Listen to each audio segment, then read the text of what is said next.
Long ago, there was a peaceful kingdom that lacked an heir to the throne.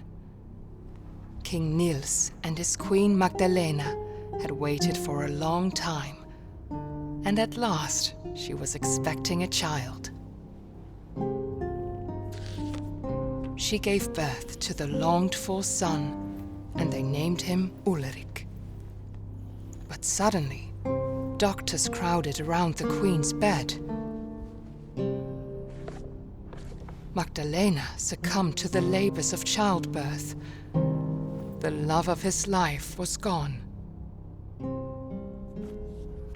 Weighed down by sorrow, King Niels approached his autumn. Meanwhile, Ulrich grew into a young boy full of life. The prince was the only thing that kept the darkness at bay in his heart. One day, Prince Ulrich fell ill. The doctors tried everything, but he grew weaker and weaker. They told King Niels about a mythical flower that witches were rumored to use to heal any illness. King Niels searched the whole kingdom for the flower to no avail, and his campaign soon became a gruesome witch hunt.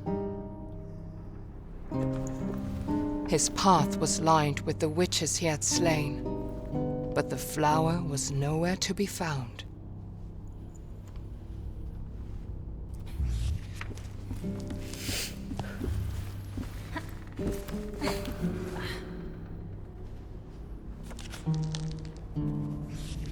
Exhausted, bloody, and at his wits' end, King Niels came to a witch's house on the outskirts of his kingdom.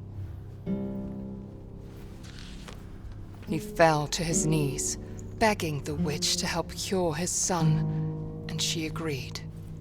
The witch explained that the flower held tremendous power that could only very carefully be used for good.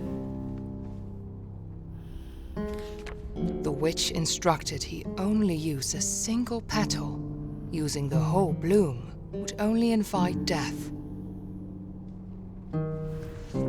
Ulrich began to recover, but discontent at the royal line had grown in the kingdom following King Niels' bloody campaign.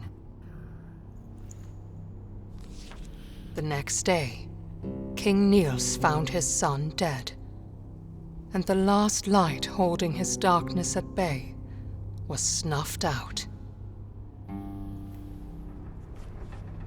Heartbroken, King Niels turned to the bloom which had promised life, and instead saw it as an escape from his suffering.